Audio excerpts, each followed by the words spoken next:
মাছের তো নানান রকম রেসিপি তোমরা খেয়েছো, কখনো এইরকমভাবে কাতলা মাছ দিয়ে চচ্চড়ি খেয়েছো? আমি ঘরোয়া উপায় একটু বানালাম, তাই তোমাদের সঙ্গে শেয়ার করলাম। কিভাবে বানাচ্ছি দেখো। প্রথমে কড়াইতে অল্প পরিমাণ সর্ষের তেল দিয়ে দিলাম। তোমরা যদি আরেকটু তেল খাও দিতে পারো।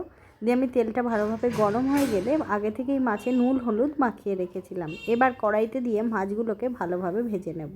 তবে খুব ভাজবে না, কিন্তু একটু অল্প অল্প ভাজবে, মানে একটু হালকা রাখবে।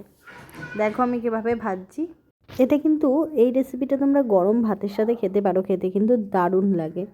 মাছটাকে ভালোভাবে ভেজে নিচ্ছি, উল্টো পাল্টে ভালোভাবে ভেজে নিয়েছি। দেখো, নতুন কোনো রেসিপি দেখতে চাইলে কমেন্ট করো, আমি সেই রেসিপি নিয়ে তোমাদের সামনেই হাজির হব। মাছটাকে আমি তুলে দেখিয়ে দিচ্ছি কতটা ভেজেছি। এবার মাছগুলো নামিয়ে দিচ্ছি। দেখো, তারপর যতটুখানি তেল আছে তাতেই আমি কিন্তু দিয়ে দিচ্ছি আলু, সরু সরু করে আলু, তারপর তোমার কাঁচা লঙ্কা, রসুনও কুচি দিয়েছি, পেঁয়াজ কুচি দিয়েছি, টমেটো দিয়েছি, তাতে অল্প পরিমাণ নুন দিচ্ছি, হলুদ দিয়ে দিচ্ছি। এতে একটু কালারের জন্য কাশ্মীরি লঙ্কার গুঁড়ো দিচ্ছি। তোমরা কাশ্মীরি লঙ্কার গুঁড়ো যদি মনে করো দেবে না, না দিলেও পারো। দিলাম মৌরি গুঁড়ো আর জিরে গুঁড়ো, ধনে গুঁড়ো কিন্তু ব্যবহার করবে না।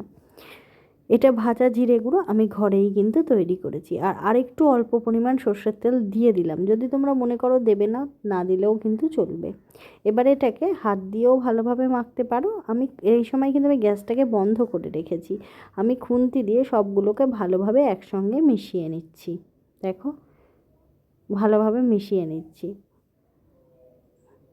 এই মেশাবার পরে তোমরা কিন্তু 10 মিনিট রেখে দিতে পারো, আর হাতে বেশি সময় থাকলে আধ ঘন্টাও এইভাবে রেখে দিতে পারো।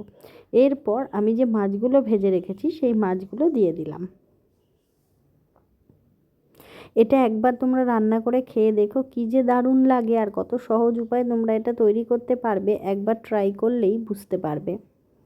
এবার আমি অল্প পরিমাণ জল দিয়ে দিচ্ছি, যাতে এটা সেদ্ধ হয়ে যায়। যেহেতু এটাতে আমরা ঝোল রাখবো না, তাই অল্প পরিমাণ জল দিলাম। দিয়ে ঢাকনাটা ঢেকে দিয়ে আমি এবার গ্যাসটাকে জ্বালিয়ে দিলাম। দেওয়ার পরে আমি এটা ইন্ডাকশানে করেছি, তোমরা গ্যাসেও ট্রাই করতে পারো।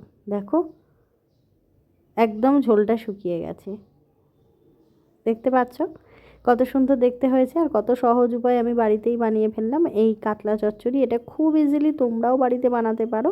আমি ওপর থেকে একটু ধনেপাতা দিয়ে দিলাম যাতে স্মেলটা ভালো আসে। তৈরি হয়ে গেল আমার কাতলা মাছ দিয়ে চচ্চড়ি। তোমরাও বাড়িতে এইভাবে ট্রাই করো। নতুন কোনো রেসিপি দেখতে চাইলে জানিও।